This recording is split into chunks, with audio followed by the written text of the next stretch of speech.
নমস্কার, আমি অঞ্জনা। আমার রান্নাঘরে সবাইকে স্বাগত। আবারও চলে এলাম নতুন একটা ভিডিও নিয়ে। একদমই কি রান্না করতে ইচ্ছা করছে না, কিন্তু খেতে তো আমাদেরকে হবেই।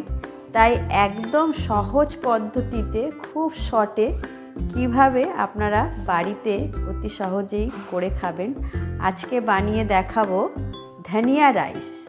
এটা কিন্তু খুব সহজ পদ্ধতিতে আজকে বানাবো। তো চলুন ভিডিওটা শুরু করি। প্রথমে এখানে নিয়ে নিচ্ছি আমি রাইসটা ভিজিয়ে রেখেছি আমি 1 ঘন্টা আগে জলের মধ্যে চালগুলো ভিজিয়ে রেখেছি। তো এটা ভিজিয়ে রাখতে হবে যেহেতু এটা বাসমতি রাইস।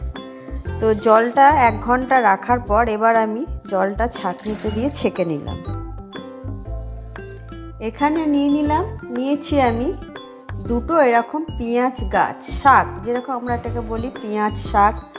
তো এখনও কলি হয়নি, যেটাকে তখন এটাকে বলে শাক, আবার এটা যে কলি হচ্ছে এটাকে বলে কলি। তো এরকম পেঁয়াজ শাক, অনিয়ন লিভ নিয়েছি। তো এইগুলোকে আমি একটু কেটে নেব। প্রথমে এই পেঁয়াজের মুখগুলো বাদ দিয়ে দিলাম, তারপর এটাকে আমি এরকম রাউন্ড শেপের করে কেটে নেব।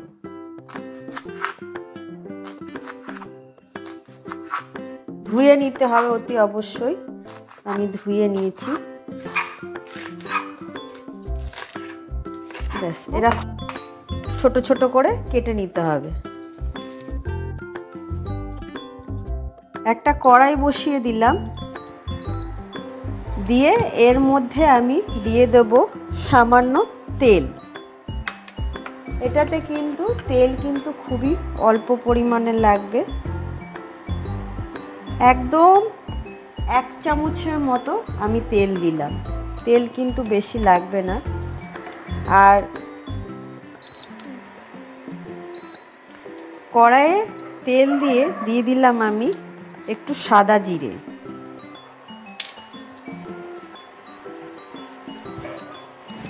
সাদা জিরেটা একটু হালকা কালার হতে দেব, একটু লালচে হবে। জিরেটা ঠিক লালচে হয়ে গেল যখন হয়ে যাবে, এর মধ্যে আমি যে পেঁয়াজের অনিয়ন লিভগুলো কেটেছিলাম সেগুলোকে আমি এবার দিয়ে দেব। অল্প করে দিলাম, আর একটু এইটুকু সামান্য পরিমাণে এই পাতার দিকটা রেখে দিলাম। দিয়ে এটাকে একটু নাড়িয়ে দেব, হালকা নাড়াবো, বেশি না, 1 বা 2 বার নাড়িয়ে দিলাম।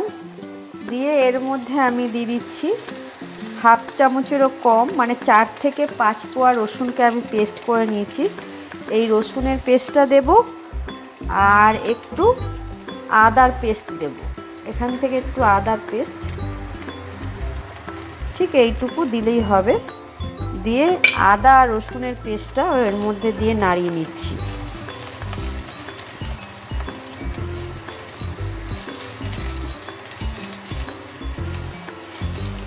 মিনিট 1-এর মতো একটু নাড়িয়ে চাড়িয়ে নেব ওটাকে, যাতে আদা রসুনের একটু গন্ধটা ভাজা ভাজা সেন্টটা বেরোয়। ব্যাস, আর কিন্তু এটা ভাজবো না, এটা কিন্তু এরকমই ভেজে নেব। এবার এর মধ্যে আমি দিয়ে দেব জলটা আমি পরিমাণ মতো বুঝিয়ে দিচ্ছি। 200 গ্রাম আমি চাল নিয়েছি। তো আমি এখানে এরকম একটা কাপ, এটাও 250 গ্রামের কাপ, আমি 250 থেকে আর একটু বেশি জল দিলাম। এরকম 1 কাপ মতো জল দিয়ে আমি এবার এর মধ্যে চালগুলো যে ধুয়ে রেখেছিলাম 200 গ্রাম বাসমতি রাইস, সেই চালটা এবার দিয়ে দিচ্ছি জলের মধ্যে। একটু নাড়িয়ে দেব, আর এটাকে ঠিক 7 মিনিটের জন্য চাপা দিয়ে রাখবো।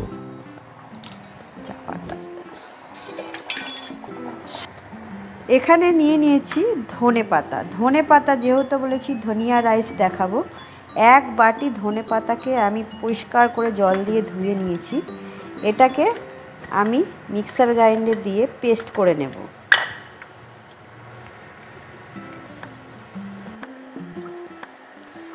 দেব একটু সামান্য একটু জল দেব, অল্প করে, বেশি দেওয়ার দরকার নেই। 4 থেকে 5 চামচ জল দিলাম, দিয়ে এবার এটাকে আমি পেস্ট করে নেব। পেস্ট করে নিয়েছি, এবার আমি পেস্টটা ঢেলে নিলাম। ঠিক এরকম একটা পাতলা পাতলা মতো, মানে একটু পাতলাই হবে, এরকম পেস্টটা করে নিতে হবে। 5 মিনিটের পরে আমি লো ফ্লেমে রেখেছিলাম। 5 মিনিট পর আমি ঢাকনাটা খুললাম, দেখছি জলটা কিন্তু একদম শুকিয়ে গেছে। দেখতেই পাচ্ছেন জল শুকিয়ে গেছে, আর আমার মানে রাইসটাও কিন্তু হয়ে গেছে।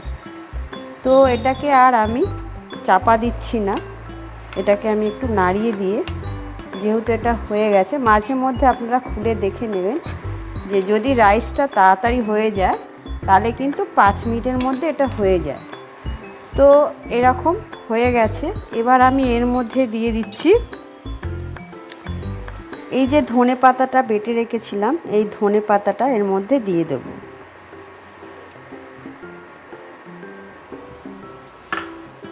আর দিয়ে দিচ্ছি এর মধ্যে গোলমরিচের গুঁড়ো। ঝাল কিন্তু আমি এখানে একদমই দিইনি, এটা গোলমরিচের গুঁড়ো দিলাম। আর নুন এখনও দেওয়া হয়নি, নুনটাও আমি স্বাদ অনুযায়ী, মানে 4 চামচের 4 ভাগের 1 ভাগ নুন দিলাম।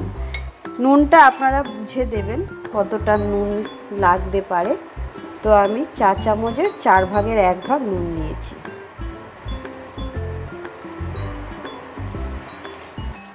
এবার এটাকে একটু নাড়িয়ে দিয়ে, মানে একদম কম ফ্লেমে 1 মিনিটের জন্য আমি চাপা দিয়ে দেবো।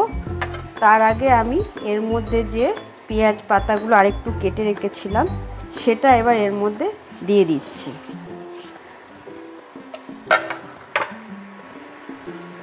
এর মধ্যে চাইলে আপনারা গাজরও দিতে পারেন, বিনস গাজর দিতে পারেন, তবে এইটা শুধু ধনে পাতার ফ্লেভারটা থাকলেই ভালো লাগবে, তাই জন্য আমি কিছু অ্যাড করিনি। এবার আমি একটু চাপা দিয়ে দিচ্ছি।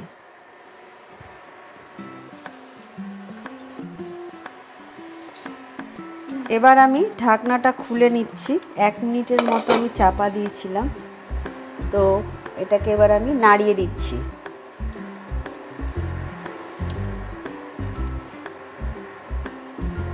এটা নাড়িয়ে দিয়ে এবার আমি একটু এর মধ্যে সামান্য গরম মশলা গুঁড়ো দিলাম।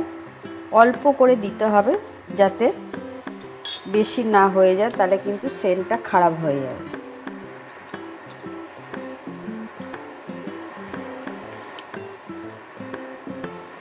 গরম মশলা দিয়ে ভালো করে নাড়িয়ে আমি এটাকে নাবিয়ে নেব।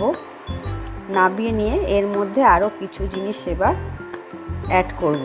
এখানে আমি সার্ভ করে নিয়েছি, আর এখানে আমি নিচ্ছি, মানে এটাকে আমি ডেকোরেশন করব বা উপর থেকে দিতে হবে গার্নিশের জন্য, তাই জন্য আমি এটাকে কেটে নিচ্ছি।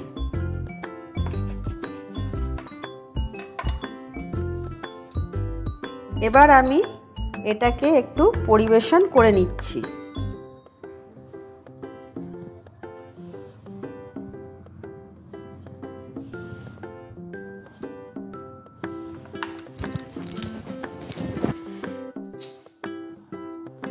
এখানে আমি পরিবেশন করে নিলাম।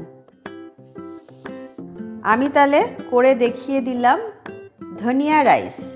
ধনিয়া রাইস কিন্তু একদমই করতে সময় লাগে না, আর এটা কিন্তু খেতেও খুব ভালো লাগে, হেলদি খাবার, একদম তেল ছাড়া।